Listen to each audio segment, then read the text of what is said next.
pera sa grocery and bibili kami ng pagkain. May natutunan kasi ako sa TikTok, yung capsule kitchen. Narinig nyo na ba yun? Thank you Lord, may budget kami para mag-grocery. Hindi ako bumibili ng karne sa palengke kasi lalaki ng bangaw doon. Sunod neta sa garden na ako pipitas ng mga herbs. Divisoria talaga ang place to kapag gusto nyo ng mga masarap na mga gulay na very very fresh at mura. Kaso talagang titiisin nyo yung init at kadugyutan din dun, ha? O, ayan mga friend ko for today's episode ng Divisoria. Hi, I'm Chris, a Raketera homeschooling nanay kay Liam at kasama ang aking Diyosawang si Justin. Let's make the most out of my remaining years before I turn 40 at samahan niyo ako sa aking journey! Hello! Another day, another vlog! Ang mami ko siya, we found out. Yes! Maliban sa pupunta tayo sa Robinsons para mag-grocery. Nagpa-blood chem ako and I found out na I have thyroid issues again. Hypothyroidism. High five. Kaya, ano ba yung sabi dito? I have to take it before breakfast. Liam, pingin nga akong ng water na. Before breakfast. Tama ba? Wait lang, check ko nga. Nagpa-online consult ako kay Doc Eric. Nagko-content din yun si Doc. Endo siya. So, yung labs ko, pina-interpret ko sa kanya, tapos niresetahan niya ako ng ganito.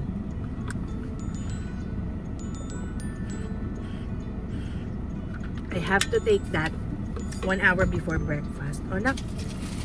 And I have to bring this with me all the time para hindi ko siya makalimutan. Ready ka na? You will lead our grocery shopping for today. You were born ready? Okay, seatbelts on, and let's go! Narinig nyo na ba yung term na tinatawag na capsule kitchen? Nakita ko to sa TikTok eh. Well, it's basically a less but better approach to grocery shopping. Eh Mami Chris, ano bang pinagkaiba niyan dun sa may listahan naman ako para hindi ako malilito pag nag-grocery ako? Well, eto kasi, bibili mo lang talaga yung mga essentials, yung ganun. You're just going to keep a small set of versatile ingredients na pwede mong ihalo sa kahit anong ulam or meals. Well, the goal here is to save money. Kaso paano mangyayari yun? Ang tataas ng mga bilihin kasi ang boboploks nung nasa Senado. Anyway, also, i-reduce din yung food waste and to make yung daily cooking much easier. Especially kasi busy tayo mga nanay, di ba? There was once a phase in my grocery shopping life na nasa grocery ako, tapos kung ano lang yung magustuhan ko, makita kong cute na packaging, ano yung gusto kong i-try, ano yung mga bagay na bago, na masarap tikman, yung ganun, yung wala kang direksyon sa gagawin mo. Tapos ang ending, pag nilagay mo na sa pantry or dun sa stock mo, nakakalimutan mo ng lutuin na expire. Sayang, di ba? A capsule kitchen works best when you repeat yung mga ingredients intentionally instead of constantly buying new specialty items. So in short, ito yung mga yun at paulit-ulit na ginagamit mong mga rekado o mga pampalasa o mga ingredients. Ngayon magiging depende to sa lifestyle ninyo, sa diet ninyo, but as for me in my house, ito yung mga madalas naming binibili. Matanong ko pala, gaano kadalas kayo mag-grocery shop? Ay, kayo ba yung weekly shopper or yung once a month shopper or yung mga napapanood natin sa TikTok, no? Grabe. 3, 4 na grocery carts, punong-puno. Hindi ko kaya yung ganun. Masaya lang yung gawin while you're at the store. Pero kapag uwi, yung liligpitin mo na, ay, trabaho na naman. Kaya talaga kami, madalas, mga every 2 to 3 weeks kami nag-grocery shop. Tapos, I try my best na hindi sobrang punong-puno yung grocery cart para hindi naman ako mahirapan at ma-overwhelm pag uwi. Since working mom ang Mami Chris ninyo, ako talaga, hindi ako pala luto ng ulam 3 times a day. Hindi ko kaya. May stress ako, magagalit ako palagi pag ganun. Kaya, ang sistema namin dito, I only cook to distress. Kapag ako ay maraming ginagawa, bumibili kami ng ulam sa karinderya, dinadagdagan ko na lang ng gulay. Or kapag ako ay sinipag at day off ko, I'll cook my family a good meal. Eh may pagka-foodie rin kami mag-asawa, tsaka gusto ko rin na lumalabas kami minsan, so may mga dine-outs din kami. Kaya grabe talaga ang aking paghanga at respeto sa mga nanay na madaling araw pa lang nagpe-prepare na ng agahan, tapos maghuhugas, mauupo saglit, tanghalian naman yung gagawin, tapos wala na yung siesta-siesta, magpe-prepare na yan for dinner. O, kaya kapag gano'n ang setup nyo sa bahay at mainit ulo ng nanay nyo, alam nyo na, ha? You show appreciation. Saan pala kayo madalas bumili ng karne? Kasi ang nanay ko, lagi akong pinapagalitan niya na, bakit ka bumibili sa grocery? Ang mahal-mahal dun. Ayokong bumili sa palengke, girl. Nalalaki kasi ng bangaw dun. Tapos, ay, pag naalala ko yung itsura ng mga estate, daming igis.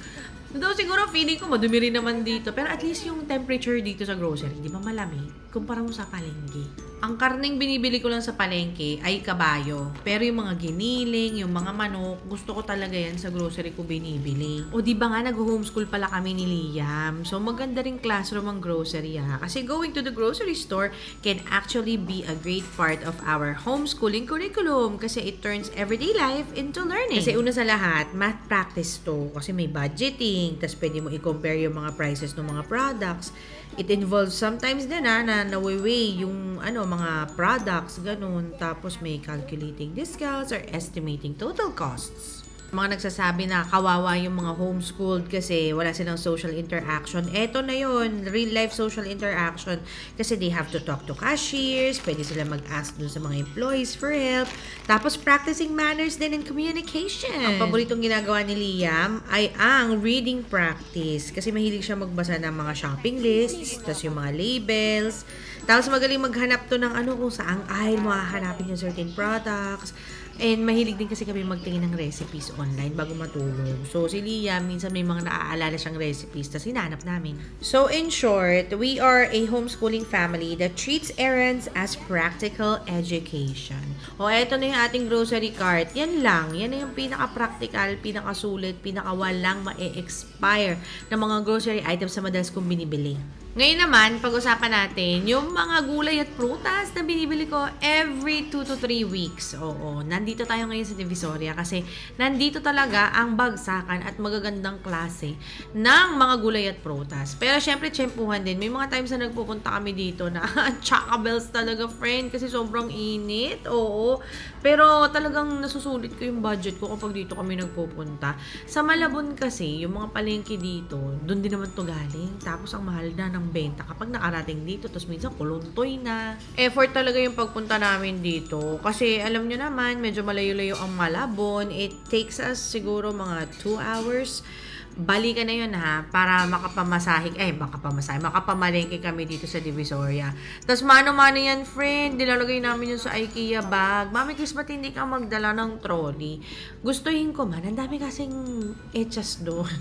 Ayaw ko maglinis ng trolley may echas. Kaya talagang ginagawa namin, kinakarga na lang namin doon sa sako ng IKEA. Tig-isa kami ng Daddy Justin ninyo. Pero limited lang talaga yung mabibili na bulol na siya, mabibili namin. At saka maliit lang din kasi yung ref namin. Dalawa yung ref namin eh. Isa sa office, isa dun sa apartment namin sa taas, sa bahay namin. Hindi naman lahat yon may malaking space. Kaya ang bibiling ko lang, yung sapat lang. At saka, dati nabubulukan talaga ako ng mga gulay at prutas. Pero dahil dito sa tinatawag natin na capsule kitchen na yan, mas napapabilis, napapadali yung pamimili ko. Ang kalaban ko lang talaga dito sa Divisoria, yung sobrang init. Hindi na rin ako masyadong tumatawad pag nandito ako. Pero ang hinahanap ko talaga yung magandang quality ng mga gulay at prutas. Nako, pagdating sa amin sa Malabon ito, additional 10 pesos kagad tong mga lemon na ito eh. Basta ako, gumagawa lang ako ng listahan na mga madalas naming gamitin. Kung may dadagdag man akong bago, mga 2-3 klase lang. Ayan mga friend ko, for today's episode ng Divisoria, ito yung nabili namin. Mano-mano lang kasi namin yung kinakarga. Ayoko magdala ng trolley. Ang daming eats, mga aso dun eh. Pero gusto ko pa sanang bumili ng maraming gulay, pero baka masira. So, let's just stick with, usuals. Now, on critical work days, ang mami Chris nyo, hindi nyo ako makikita sa kusina kasi nagtatrabaho tayo. Kailangan natin ng friend. So, tayo po ay bibili na lang ng ulam sa may Kim's Kitchen at sa may Hulo. You should try their food. Lasang bahay, lasang nanay, lasang pagmamahal. Ganun siya. At saka hindi sobrang mahal. Oo. Tsaka yung serving size nila. Sakto sa 2 tao, makakakain na. Mga nasa, let's just say, 80 to 100 pesos. Yung sinigang nila, masarap. Paghapon, may mga sila, merienda, di ba? Sobrang init, tapos nagsasopas pa ang mamay Chris ninyo. So, ayun lang. Sana nakatulong sa inyo itong aking listahan.